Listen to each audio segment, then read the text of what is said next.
Andy, one of the co-founders of 710 Phantom, hydrocarbon extraction team. This is my partner Chase, as well as one of our partners Bill, and here today to talk about our hydrocarbon extraction team, our products, and our NFTs that we are releasing.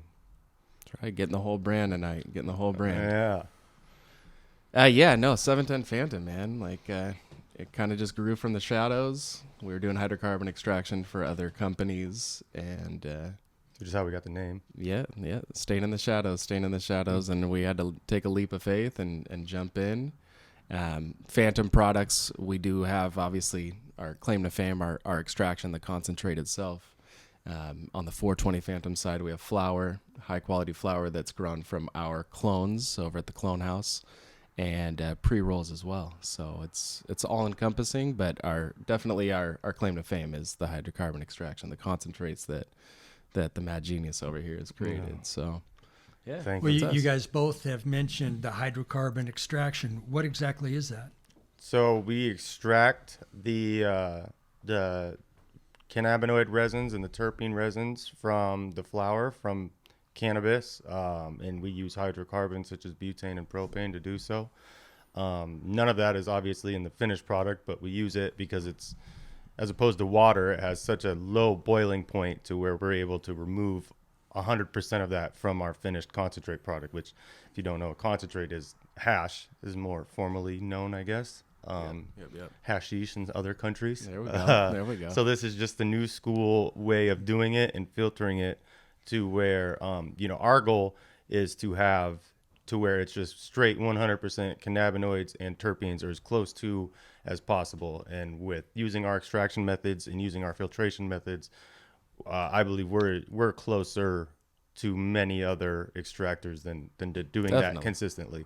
Oh, definitely. And cannabinoids, that's what you're getting your effects from, right? That's what's getting you high. Mm-hmm. That's what's giving you something. And then the terpenes are your flavor, your smell. So you're getting the best of both worlds and getting rid of all that other shit that you don't want. Right. Chlorophyll. Well, you're saying that, but when you start talking about propane or butane, people start getting freaked out. Right. Are they getting that in that product? Is that bad for them? Not at all. Yeah. Again, that's why we use that versus water hash. In a matter of hours in an oven at 100 degrees, it's substantially lower. Over the course of 24 hours, it's 100%. Yeah, you're keeping the terpenes in place. You're keeping everything that you want, where when you're using bubble ash water, you have to heat it beyond where you're going to want to. You're going to lose a lot of that flavor of those terpenes, some of those cannabinoids, some of what's essential in the bud that you're extracting from, right? And hydrocarbon, yes, it's a gas that's being used, but solvent extract is not new to this industry. Essential oils, things that you see every day, is solvents are used, hexanes, butanes, propanes, to extract those things, and then are used. We're doing the same thing, and then we're using a propane or a butane. Usually we skew on the end of propane because we can extract every single particle of that out to where there's no trace of it in our test results. And that's why we make our test results public. We want everybody to see what we're putting out. We're putting out high quality, no solvents in there, as solvent free as absolutely possible, and leaving everything that you would want within the concentrate. And that's what it's about. That's what Phantom's all about. In that, a lot is made of color. Yes. They start pushing different color and everything. You guys are working on. What's your approach? What's your feeling about color in the product? Yeah. So color obviously comes from chlorophyll, which again is not something that you really want to smoke. I mean, obviously, just in broad terms, smoking in general is not good for you, right? So if your goal is to get high, then you'd want the absolute concentrated version, the resin that is going to get you high. So if you take a bud of marijuana, it's coated in a resin, right? That resin's actually what's getting you high. That resin's actually what has the flavor. Everything else is just filler. You might as well be smoking tobacco at that point, right? Because it's just, you're just plant smoking matter. another. It's just plant matter, and whatever else is in there, whatever else plant is picked up. Could be heavy metals, pesticides if they're used, or if they're found from the ground. All those things could be in there. That's what we're extracting out. So that color is a clear resin. So obviously, to get as pure as possible, you should want clear. You should want to be as clear as possible, and that's why we go the extra mile to filter out any chlorophyll, any impurities, whatever, and just to to provide the consumer and provide the market with a product that is as pure as possible. That's our goal and that's our mission. Yeah, color is almost the color changing, or the what some people call color remediation is the byproduct of filtering. We're not remediating color. We're not looking to change Right. the color. It happens to change when you're pulling out some of those impurities. Some of them stay because of the terpenes. Some terpenes have colors. Some other lipids and things like that we can't get out have color and might skew it one direction or another. But at the end of the day, the color changing, the color getting wider or clearer, or more neutral, I guess, is just the byproduct of actually taking out the impurities, and that's all we're looking to do. We want to, and that's the CRC. that's what the CRC process. term. That's where that comes from, is color remediation. And I think I would say some extractors do it for color. I mean, I Right. that might Well, I might be it's wrong. got a bad but- name. That's why it's got a bad name, because people say, "Oh, you can make good, bad hash look good, or you can use bad weed to make decent looking hash." And yeah, you could do that, but on that same token, using that same logic, then if you were to use good weed, which is what we stick to, you can make that better.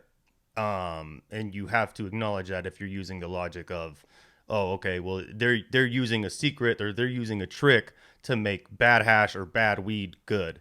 If you want to use that same logic, you have to use it on the other side of the spectrum. And that's where we focus on. We're not, yes, there's other extractors that out there that use CRC to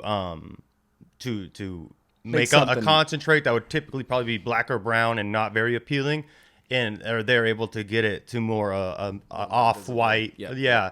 But at the end of the day, and it's unfortunate that you can't go into these rec stores and smell the product like you used to, because right away it might look good in a container, but as soon as you take that lid off and you smell it, you'll know, and just from doing thousands of these runs and filtering thousands of runs and doing doing them from all sorts of different, types of bases. starting material, right, can tell right away, yeah, it looks good. It looks better than it would have if we didn't filter it, but it's by no means a great product.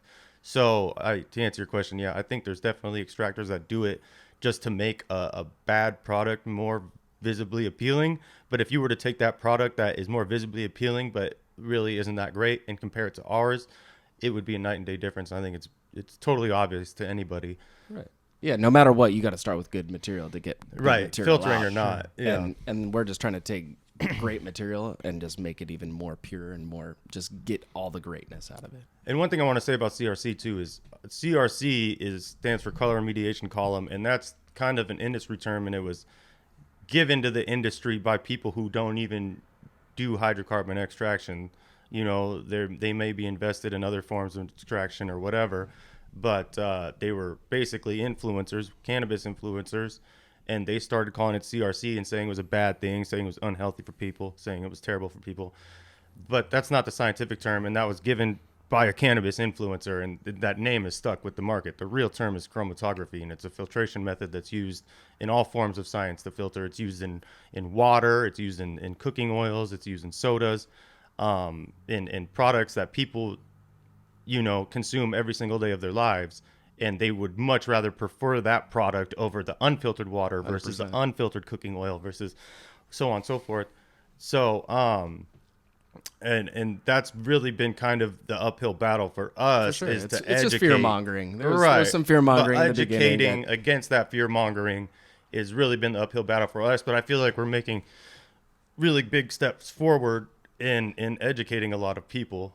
We've seen a lot of people who we would post a lot of great products online, and they would say that, we're doing this and we're doing that. And we see a lot less of that now. And we see a lot more people appreciating what we're putting out, a lot more people understanding what we're doing and seeing, hey, these guys are really going the extra mile. Right. We're not hiding. We're not hiding behind Right. anything either. It is. And like you say with Our those, brand is behind it. like you'd asked about those other extractors, using filtration to make bad product good. They typically hide, the fact that they're doing CRC, because they're doing it in the way that the community or the industry doesn't approve of and doesn't appreciate.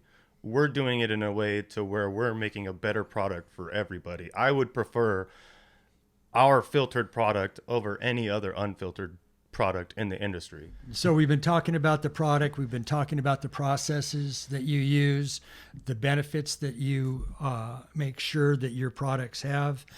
Where can people find 710 Phantom? Yeah. Well, first off, you can go to the website, 710phantom.com. We've got a store locator on there. We are a Washington State company at this time, so we're specific to Washington State.